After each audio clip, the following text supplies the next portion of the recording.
नमस्ते प्यारे बच्चों, अपन ने चैप्टर नंबर 3 तक पढ़ लिया था और मैं ऐसा मानती हूँ कि आपका होमवर्क भी साथ के साथ कंप्लीट हो गया था। ठीक है बच्चों, अब आते हैं नेक्स्ट लेसन नंबर 4, बंटवारा।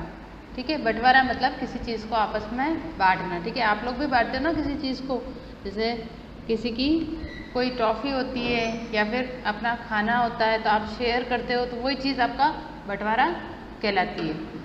ठीक है, अब आपके इसमें कुछ हार्ड वर्ड्स आए हैं, जैसे कंबल।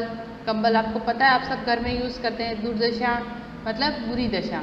ठीक है, किसी के साथ बहुत बुरा होना या किसी कठिन परिस्थितियों में अगर कोई व्यक्ति रहता है या उसको बोलते हैं दुर्दशा। उपाय मतलब कोई सुझाव, हिस्सा मतलब भाग, गीला गीला मतलब गीला होना। ठीक है, तो अपन आज जो स्टोरी पढ़ेंगे उसमें दो भाइयों की कहानी कि किस प्रकार से एक भाई भोला वाला होता है और दूसरा बहुत चतुर होता है, तो वो किस प्रकार से अपना बंटवारा करते हैं। लेकिन इस कहानी में हमें ये भी शिक्षा मिलती है कि स्वार्थ के लिए भले ही भोले वाले व्यक्ति को हम थोड़े समय के लिए मूर्ख बना सकते हैं, लेकिन हमें सदा सच्चाई और न्याय के रास्ते पर चलना चाहिए। क्योंकि अगर हम किसी के साथ बुरा करते हैं तो उसका परिणाम क्या है, कभी ना कभी हमें देर सवेर उसका परिणाम भी भोगना पड़ सकता है। तो चलो बच्चों, अपन स्टोरी पे आते हैं। दो भाई थे, बड़ा भाई चालाक था, छोटा भाई भोले भाले स्वभाव का था। जब उनके पिता का स्वर्गवास हो गया, स्वर्गवास मतलब देहांत हो गया, तो बड़े भाई बोला, आओ कल्लू हम पिताजी की भैंस और कंबल का बंटवारा कर ले। मतलब उनके जो पिताजी थे उनकी प्रॉपर्टी के रूप में या संपत्ति के रूप में दो ही चीज़ें थी, एक तो थी उनकी भैंस और एक थी उसकी कंबल। तो उन्होंने बोला कि आओ, बड़ा भाई जो था उसने बोला, आओ भाई अपन क्या करते हैं, अपने जो पिताजी की संपत्ति है उसका बंटवारा कर लेते हैं। छोटा भाई क्योंकि भोला था तो उसने बोला, जैसी तुम्हारी मर्जी। कल्लू बोला। बड़े भाई हल्कू ने बंटवारा करते हुए कहा, भैंस का अगला भाग तेरा और पिछला भाग मेरा। मतलब भैंस का जो आगे का भाग है वो तेरे रहेगा और पीछे का भाग मेरे रहेगा। इस प्रकार दिन में कंबल तुम ओढ़ोगे और रात में मैं ओढ़ूंगा। क्योंकि छोटा भाई भोला भाला था और अपने बड़े भाई की चालाकी नहीं समझ पाया, तो उसने हाँ में हाँ मिला दी। कल्लू की हाँ में हाँ मिला दी, उसे भाई की चालाकी समझ में नहीं आई। दिन निकलते ही कल्लू भैंस के चारों पानी देने में जुट जाता, क्योंकि अगला भाग तो उसका था, तो उसको उसके भोजन का प्रबंध करना पड़ता, क्योंकि अगला भाग उसका था। बड़ा भाई हल्कू भैंस के थनों से दूध निकाल लेता, क्योंकि पिछला भाग उसका था। फिर कल्लू भैंस को चराने के लिए उसे जंगल में ले जाता। उसे दिन भर मोटे कंबल को भी ढूंढना पड़ता था। ढूंढना मतलब तूक के घूमना पड़ता है, क्योंकि दिन को तो कंबल उसको संभालना है। ठीक है, दिन के समय उसकी बारी थी और रात को कंबल की, दिन में कंबल की कोई ज़रूरत भी नहीं पड़ती क्योंकि गर्मी होती है। और गांव के लोग उसकी दशा को देखकर हंसते भी थे और दुखी भी होते थे। और कल्लू भी मन ही मन दुखी था, परंतु वो कुछ भी नहीं कर पाता था।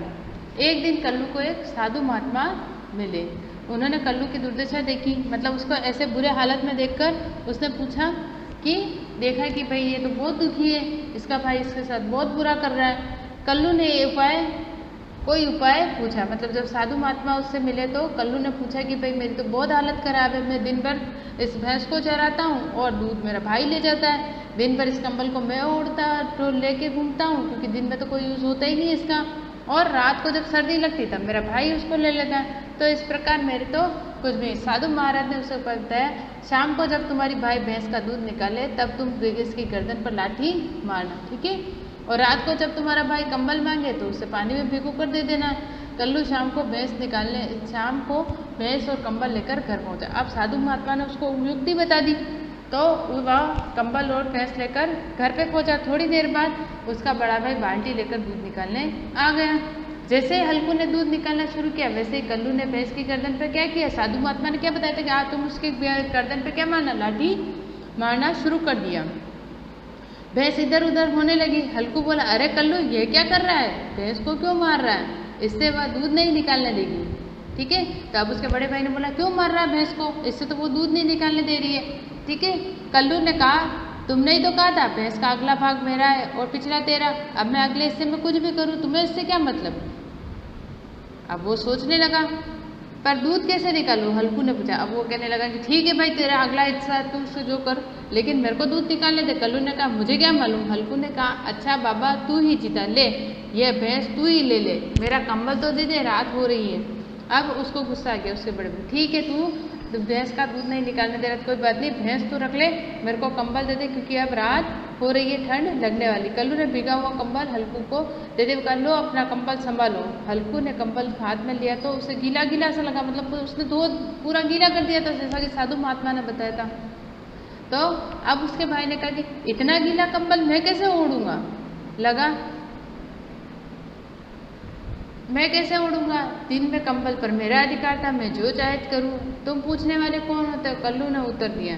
हल्कू को सारी बात समझ आ गई। अब उसने अपनी हार मान ली। अब दोनों भाई फिर से मिलकर रहने लगे। मतलब इस बंटवारे में अगर साधु महात्मा उसको युक्ति नहीं बताते तो वो हमेशा उसकी कैसी दुर्दशा रहती, हमेशा वह उसकी दुर्दशा ऐसी ही रहती। अब क्योंकि अगले भाग उसका था और पिछला उसका, तो वो उसको दूध नहीं निकालने दे रहा था भैंस का। अब क्योंकि उसने अगले भाग पे लाठी मारी तो उसके भैंस का दूध नहीं निकालने देते। उसके भाई की समझ में आ गया कि अब ये इसने मेरी चालाकी पकड़ ली है। कंबल भी जब उसने गीला करके दिया तो उसने रात को ठंड लगी तो उसको पता चल गया कि अब इसको मेरी जो चालाकी है वो समझ में आ गई है, अब मेरी चालाकी नहीं समझ में आ। अब उसने अपने हार मान ली। दोनों भाइयों ने क्या किया, मिलकर रहने का किया कि मतलब अब दोनों साथ साथ रहेंगे, मतलब जो भी करेंगे वो साथ साथ करेंगे। भैंस का पालन पोषण भी दोनों करेंगे, दूध भी दोनों यूज़ करेंगे और कंबल भी दोनों साथ साथ ओढ़ेंगे। तो बच्चों अब अपन चैप्टर ख़त्म हो गया है। आपको स्टोरी मेरे ख्याल से समझ में आ गई होगी। अगर आपको ऐसा लगता है कि नहीं समझ में आई तो एक बार इसको और रीड करना, किस प्रकार दोनों भाई बंटवारा करते हैं और किस प्रकार एक की चालाकी दूसरे की दुर्दशा का कारण बनती है और किस प्रकार साधु की युक्ति से वो छोटा भाई उसकी दुर्दशा से बाहर निकलता है। इस कहानी से हमें शिक्षा मिलती है कि हमें अपने किसी के साथ बुरा नहीं करना चाहिए। अगर कोई व्यक्ति भोला है, अगर वो अपने बारे में नहीं सोच सक रहा है तो भी हमें उसके साथ बुरा नहीं करना चाहिए। जैसे अपने होता है ना कि अगर किसी को अपने की मदद की ज़रूरत है तो हमें उसकी मदद करनी चाहिए, ना कि उसकी कमज़ोरी का फ़ायदा उठाना चाहिए। जिस प्रकार साधु महात्मा ने मदद की, हमें भी क्या करनी चाहिए, हर कमज़ोर व्यक्ति की मदद करनी चाहिए। तो बच्चों अब अपन इसके शब्दार्थ पढ़ते हैं, ठीक है बच्चों। स्वर्गवास होना, मृत्यु होना, उपाय, तरीका, दुर्दशा, बुरी हालत। अब आता है आपका टिक द करेक्ट आंसर्स।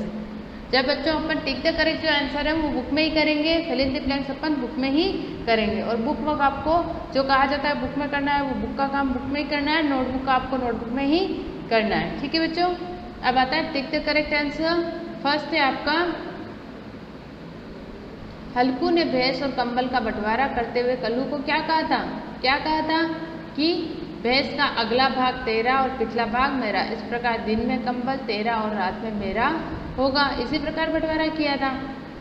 भैंस और कंबल के बंटवारे से क्या हुआ, कल्लू की दुर्दशा हो गई, हल्कू की दुर्दशा हो गई। कल्लू और हल्कू दोनों की दशा समान रही। क्या हुआ था, कल्लू की दुर्दशा हो गई, मतलब उसको क्या करना पड़ता था, भैंस को खिलाना पिलाना पड़ता था और दिन भर कंबल को ढूंढना भी पड़ता था, ठीक है बच्चों। नेक्स्ट है आपका, जब कल्लू ने एक साधु के द्वारा सुझाए गए उपाय के अनुसार कदम उठाया तो क्या हुआ, जब साधु ने उसको युक्ति बताई थी कि तुम ऐसा करना और जब उसने जाके ये काम किया तो उससे क्या हुआ, हल्कू ने अपनी हार मान ली। दोनों भाई साथ में मिलकर रहने लगे। हल्कू ने कल्लू के विरुद्ध गांव के मुखिया को शिकायत की। हल्कू ने साधु को बहुत कोसा। क्या किया था, हल्कू ने अपनी हार मान ली और दोनों भाई साथ मिलकर रहने लगे, ठीक है बच्चों। हमें भी साथ में मिलकर रहना चाहिए, कभी भी किसी भी चीज़ पर झगड़ा नहीं करना चाहिए। और अपने घर परिवार में भी जो भी अपन पेरेंट्स अपने को कोई भी चीज़ देते हैं तो अपने को छोटे भाई बहन के साथ मिल बांट कर उसको शेयर करना चाहिए, ठीक है। नेक्स्ट है आपका फिल इन द ब्लैंक्स, खाली जगह में सही शब्द चुनकर भरिए। हल्कू था बहुत चालाक या भोला, क्या था, भोला था। भैंस का पिछला भाग किसको मिला, हल्कू को। आगे का भाग कल्लू को मिला था, इसलिए कल्लू उसको खाना वाना खिलाता था, उसकी जिम्मेदारी थी। और हल्कू पिछले भाग मिला था तो उसका दूध निकाल के दे जाता। कल्लू ने हल्कू को कंबल दिया, गीला या सूखा, कैसा दिया था, गीला। जब साधु ने उससे बोला था तो गीला करके दिया था। कल्लू बोला, वह कंबल पर मेरा अधिकार है, दिन में या रात में, दिन में, क्योंकि कल्लू दिन पर उसको लेके घूमता था। दोनों भाई रहने लगे मिलजुल कर, ठीक है। तो बच्चों फिल इन द ब्लैंक्स आपके हो गए और आपको क्या करना है, बुक में ही करना है, इसलिए अपनी बुक्स खरीद लेना और उसी में आपको होमवर्क करना है। जो नोटबुक्स है वो नोटबुक में करना है। भैंस का अगला भाग तेरा और पिछला भाग मेरा, ये किसने कहा था कि अगला मेरा और पिछला भाग तेरा, ये हल्कू ने कल्लू से कहा था। किसने कहा था, हल्कू ने कल्लू से कहा था। तुम भैंस की गर्दन पर लाठी मारना, किसने कहा था? साधु ने कल्लू से कहा था। अच्छा बाबा तू जीता, किसने कहा था? हल्कू ने कल्लू से कहा था। लो अपना कंबल संभालो, कल्लू ने हल्कू से कहा। तो बच्चों आपको जो क्वेश्चन आंसर है, आपको पता है आपके साथ एक PDF फाइल आएगी, उसी के थ्रू आपको देख के करना है। अभी अपन कंसल्ट कर रहे हैं, जब अपन आंसर लिखेंगे तो उसी में से देखकर लिखेंगे। ठीक है बच्चों। संज्ञा के स्थान पर प्रयुक्त होने वाले शब्दों को सर्वनाम कहते हैं। ठीक है। भैंस को चारा पानी कौन देता था? कल्लू देता था। कल्लू क्यों दुखी था? क्योंकि वह बंटवारे में उसको भैंस का अगला हिस्सा और कंबल कब मिली थी? दिन में मिली थी। कल्लू ने किससे उपाय पूछा था? साधु से। भैंस ने दूध क्यों नहीं दिया? क्योंकि कल्लू ने उसकी गर्दन पर डंडा मारा था या लाठी मारी थी। हल्कू ने अपनी हार मान ली क्योंकि उसको अपनी गलती समझ में आ गई थी। चलो नेक्स्ट है भाषा बोध या सर्वनाम। ठीक है। इस पहली में से हमको सर्वनाम शब्द चुनकर लिखे। संज्ञा के स्थान पर जो शब्द आते हैं उसको सर्वनाम कहते हैं। पुरुषवाचक, निश्चयवाचक, अनिश्चयवाचक और प्रश्नवाचक। पुरुषवाचक मतलब जिससे किसी के बारे में पता चलता, पुरुषवाचक कहलाते हैं। जैसे मैं, तुम। ठीक है। ये सारे आपके पुरुषवाचक है, जैसे मैं, तुम। ठीक है। ये आपके पुरुषवाचक। नेक्स्ट आपका निश्चयवाचक। निश्चयवाचक सर्वनाम जिन सर्वनाम से पता चलता है कि कोई निश्चित बात हो रही है। ठीक है। निश्चयवाचक मतलब निश्चित, जैसे कुछ मतलब थोड़ा बहुत। ठीक है। कोई।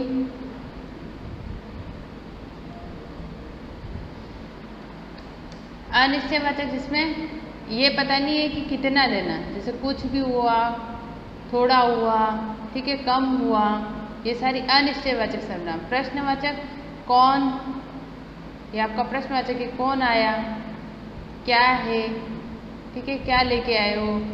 ठीक है। ये सब अपन जहाँ क्वेश्चन जहाँ पूछ रहे हैं, प्रश्न पूछ रहे हैं, प्रश्नवाचक सर्वनाम। विशेषण शब्द चुनने जो संज्ञा है शब्द की विशेषता बताते हैं उन्हें विशेषण कहते हैं। दो भाई थे। ठीक है। तो दो आपका विशेषण है। बड़ा भाई बहुत चालाक था, तो चालाक आपका विशेषण है। भैंस का अगला भाग कल्लू को मिला, तो अगला आपका विशेषण है। पिछला इसमें विशेषण है। नेक्स्ट है आपका